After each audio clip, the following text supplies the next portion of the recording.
Assalamualaikum warahmatullahi wabarakatuh. Terima kasih kepada anak-anak Ibu sudah bergabung dalam pembelajaran matematika hari ini. Kita berjumpa lagi di video pembelajaran yang sudah Ibu rekam.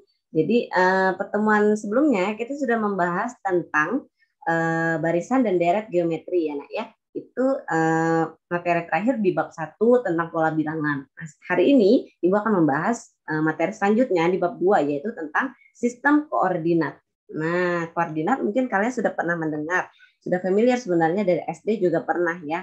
Koordinat biasanya dinyatakan dengan apa ya nak ya? Kalau misalnya ada koordinat titik, nah koordinat titik itu biasanya satuannya apa? Dinyatakan dalam,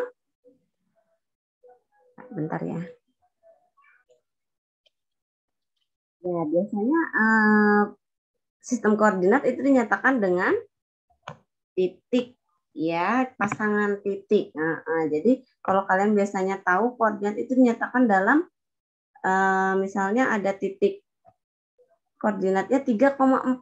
Nah, ini biasanya disebut titik koordinat ya. Jadi dia pasangan koordinat, pasangan titik X di sumbu X dan di sumbu Y itu namanya titik koordinat 3,4 seperti itu ya.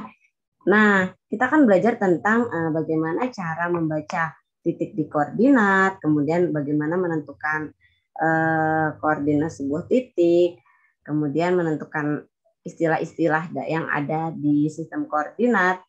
Nah, apa saja sih istilah-istilah yang ada di sistem koordinat?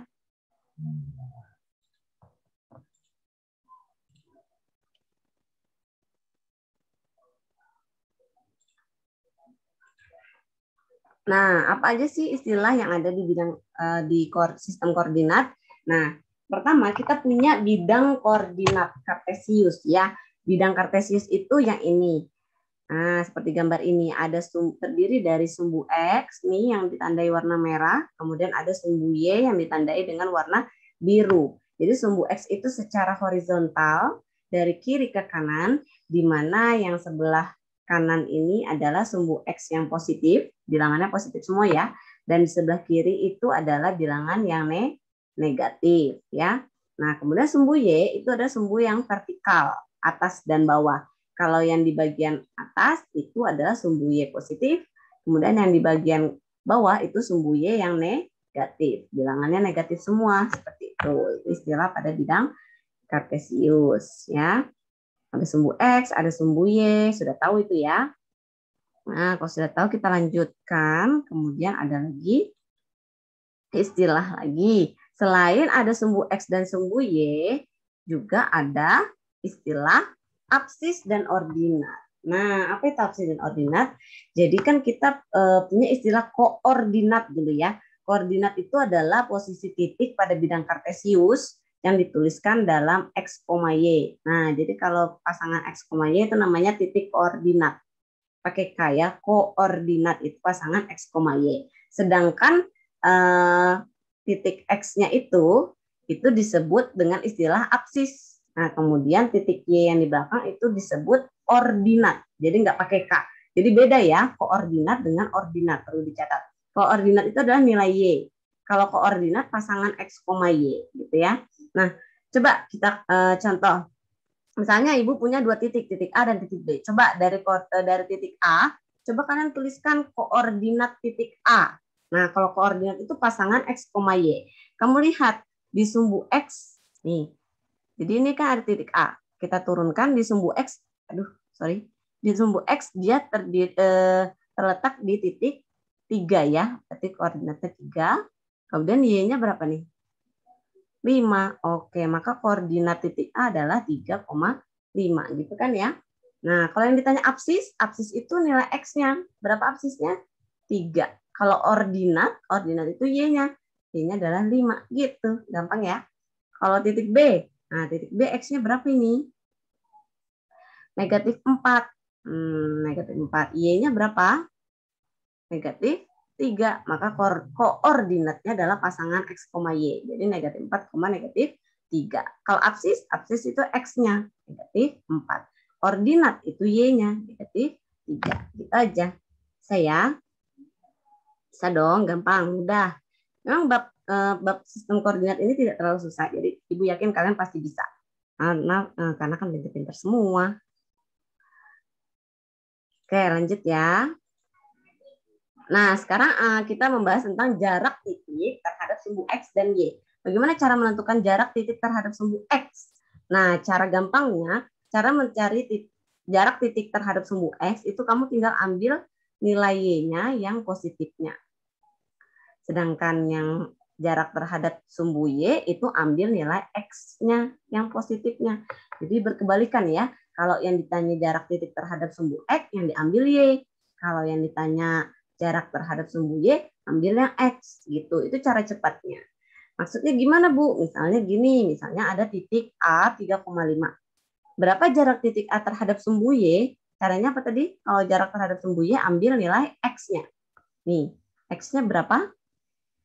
X-nya 3. Maka jawabannya adalah jaraknya adalah 3 gitu ya. Nah, kalau jarak titik B terhadap sumbu X, nah titik B koordinatnya negatif 4, negatif 3. Kalau ditanya jarak terhadap sumbu X, ambil apanya? Ambil Y-nya.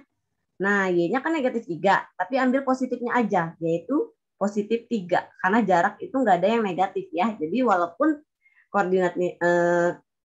koordinatnya itu negatif, kita ambil tetap positifnya. Maka jarak titik B terhadap sumbu X itu adalah 3. Seperti itu kalau cara gampangnya pakai rumus. Nah, sebenarnya sih kalau nggak pakai rumus juga bisa, nak. Maksudnya gimana nih? Misalnya ya, ini kan titik A. Kalau ditanya tadi jarak titik A terhadap sumbu Y, nah ini kan sumbu Y yang warna biru ya. Ini titik A. Jarak titik A ke sumbu Y kan ini ya. Nah, ini ada berapa satuan sih? Nah, ini 1 satuan, 2 satuan, 3 satuan. Ya kan? 3 satuan ya. Maka jawabannya adalah 3 satuan. Kalau dari gambar juga bisa seperti itu. Nah, kalau titik B terhadap sumbu X. Sumbu X mana? Sumbu X kan yang warna merah. Ini titik B. Berarti jaraknya kan yang ini ya. Nah, jaraknya berapa nih? Ke sini 1 satuan, 2 satuan, 3 satuan. Maka jawabannya 3 satuan. Itulah makanya tidak diambil negatifnya. Karena jarak itu adalah tidak pernah ada yang negatif ya. Seperti itu. Jadi gampangnya bisa kalau nyari jarak terhadap sumbu X ambil Y. Jarak terhadap sumbu Y ambil X. Gitu ya. Kemudian lanjut. Nah, kemudian ada lagi istilah dalam bidang kartesius itu ada pembagian wilayah. Jadi dari bidang kartesius yang dibatasi oleh sumbu X dan sumbu Y itu dibagi menjadi 4 bagian. Ada kuadran 1, 2, 3, dan 4. Nah, yang mana aja itu? Kuadran 1 itu tempatnya X positif, Y positif. Mana sih? X positif kan yang ini, yang ke kanan. Y positif kan yang ke atas ya. Maka ini namanya kuadran 1. Kemudian yang di sini kuadran 2. Yang X-nya negatif, sebelah kiri kan negatif ya. Kemudian Y-nya positif di bagian atas. Itu kuadran 2. Kemudian yang X-nya negatif ini sama yang bawah, yang Y-nya juga negatif, itu kuadran 3. Kemudian yang X-nya positif, tapi Y-nya negatif, itu disebut kuadran 4. Seperti itu. Jadi ada kuadran 1, kuadran 2, kuadran 3, dan kuadran 4. Berdasarkan nilai X positif sama positif negatif X dan Y-nya. Gitu ya. Itu nggak usah dihafalin, kamu tinggal lihat dari gambarnya aja. Kalau kuadran 4 misalnya, kuadran 4 kan ini ya, X-nya kan kanan positif, kalau Y-nya kan bagian bawah negatif. Di X-nya positif, Y-nya negatif, gitu aja. Gak usah dihafalin, itu nggak apa-apa. Yang penting tahu istilah kuadran ya. Kuadran 1, kuadran 2, kuadran 3, dan kuadran 4. Ada 4 kuadran. Nah, kemudian nih kita lanjut ke contoh-contoh soal ya. Nih, misalkan ada seperti ini. Ditanya absis titik K, negatif 3, negatif 1 koordinatnya. Maka absisnya yang mana? Nah, absis itu apa tadi? Nilai X. Iya, tinggal dilihat deh nilai X-nya. X-nya berapa? Negatif 3. Maka jawabannya adalah negatif 3. Gampang ya? Gampang sekali kalau yang itu. Dan kita lanjut. soal yang selanjutnya. Nah, misalnya nih, perhatikan bidang kartesius berikut. Titik-titik yang ada di kuadran 2 adalah, masih ingat nggak tadi kuadran 2 yang mana? Nah, tadi kan kita sudah tahu pembagian kuadran. Kuadran itu kalau yang di bagian positif X-nya ini kuadran 1, yang ini kuadran 2, yang ini kuadran 3, yang ini kuadran 4. Maka yang ada di kuadran 2, titik apa saja? Titik C dan D, gampang. Gitu ya. Kalau Ibu tanya yang terletak di kuadran 4, ya titik G dan H. Gampang ya, bisa ya. Oke. Lanjut. Kita bahas soal-soal ya. Nah, kemudian ada soal lagi misalnya. Nah, perhatikan bidang kartesius berikut. Koordinat titik H adalah nih membaca titik koordinat saja, gampang.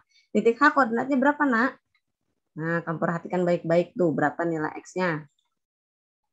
Nih ya, titik H. Nih, X-nya berapa? 5. Y-nya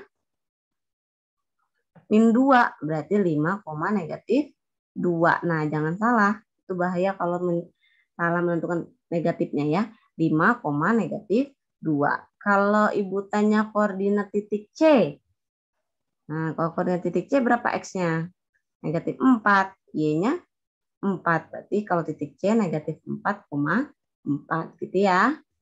Nah, kalau titik F negatif 5 X-nya, Y-nya negatif 4. Berarti negatif 5, negatif 4 gitu. Mudah kan? Udah ya. Semoga jangan sampai ada yang belum bisa lagi nih menentukan titik koordinat. Gampang ya. Nah, ini yang terakhir, contoh soal yang terakhir. Diketahui titik A, B, dan C ada koordinatnya.